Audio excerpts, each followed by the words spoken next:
We're here in Monte Carlo for the Rendez-Vous de Septembre. For AM Best TV, I'm Richard Banks. And I'm joined now by Patrick Tiernan, Chief of Markets at Lloyd's. Patrick, welcome. Thank you very much. Good to see you again. Nice to see you back here in Monte Carlo. So last year when we were talking about Monte Carlo, a lot of talk about whether we were really entering a hard market. I think those questions were answered last year. The question, I guess, this year is how well has the market managed that hard market? Yeah, well, I think after a shaky start rather well. I mean, from Lloyd's perspective, our motivation isn't to sustain a hard or a soft market. What we're about is sustaining profitable, repeatable performance. And that's really important to us because we think at the heart of any good insurance market is to be there, and you're not going to be there if you're making losses all the time. So we're very focused on performance still, and I think as we deliver pretty neat half-year results as we have this year, it allows us the ability to look up and sort of look over the horizon a little bit. So we think less about sustaining the hard market. We think more about, are we focusing on the risks that are ahead of us rather than that are in the rear view mirror. So that's probably our focus as we think about the key themes for this year. So looking over the horizon, what sort of things can you see coming up? Well, I think if we split it between the major classes of reinsurance that we're talking about here this week, I think from a property perspective, I think we've done a pretty decent job of looking at the increases in losses from an exposure perspective, from demographics, from economics. What we now need to think about is what's changing from a climate perspective. And we think much of the volatility is in front of us. So we're looking at into the actual certainty of the science around certain perils.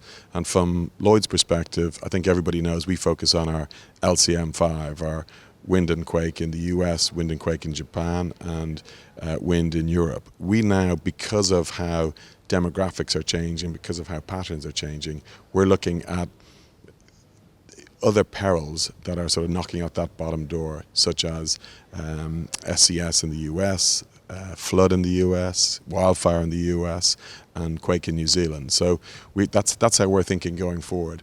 But we want to make sure we're very data-based in that thinking and science-based in that thinking. If we move to casualty, I think that's the one area where there's been a lot of conversations this week. Has casualty kept up with the trends we're seeing in social inflation and some of the award inflation, and actually just keeping up with the pace of settlements that we're seeing after the COVID blip? So we think there is a way to go on casualty before that becomes sustainable, particularly as we look at US general liability. Then we see some areas where the remediation hasn't sustained. We find it, almost gobsmacking to see what's going on in D&O, both US and non-US D&O. How some of the improvements that we saw over the last 2 years can be given up before there is any ability to look at the recent year performance. So we think that is completely unintelligent. And then there's other areas where we think the reinsurance market has actually taken the lead very well. So if we look at the war-related classes post-Ukraine, and I think most people know we've done quite a bit of work in looking at the disaster scenarios around the Taiwan Straits. So we're encouraged to see that the reinsurers have identified where the aggregation risk is, to actually change the terms and conditions to allow us to be an awful lot more disciplined in those areas so we can write those covers in a more sustainable way. I would say for our own market, work to do from the insurer's perspective on that, to follow the reinsurer's lead. Interesting discussions there. So one of the topics that seems to come up a lot this year has been the protection gap, and we've seen a number of events where economic losses have been pretty high, insured losses not so high. What can insurers and reinsurers do to perhaps work on closing those gaps? Well, it's a great point, and I think going back to the purpose of a market like Lloyd's and the purpose of our industry, while we do have to be sustainably profitable, we have to maintain our relevance, and so pricing outside or distancing ourselves from the risk. And Lloyd's, at its historical best, leans in a very innovative and creative way to where it is difficult to get those covers right.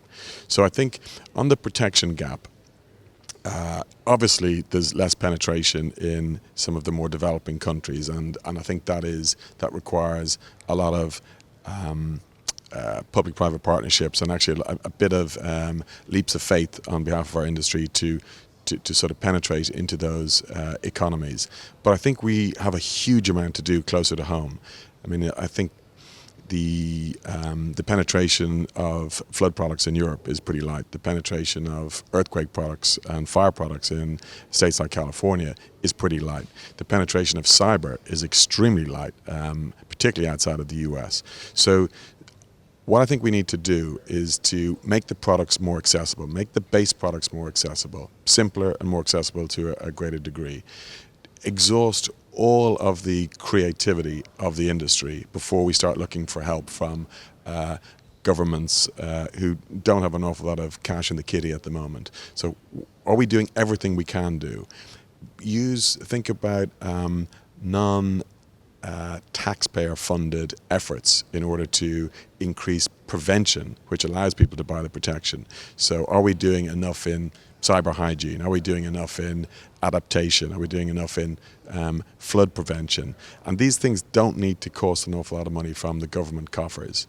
And only then and only then, do we start thinking about backstops that we've seen traditionally with maybe Flood Re in the UK, TRIA, NFIP, etc. And I think it's the difficulty as we go into this, and this is going to require the best of our industry. A lot of the threat vectors we're seeing are now don't respect borders. So when it comes to cyber war, there isn't a territorial cutoff that you can make that we have traditionally done. So this is where we're going to have to be at our best. If I may indulge a sec,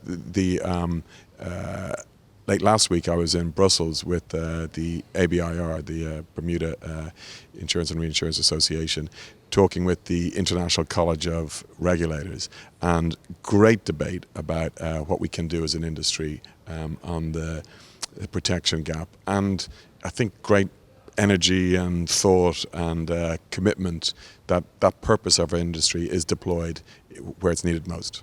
Patrick, thank you very much indeed for joining us. Thank you. For Invest TV, I'm Richard Banks.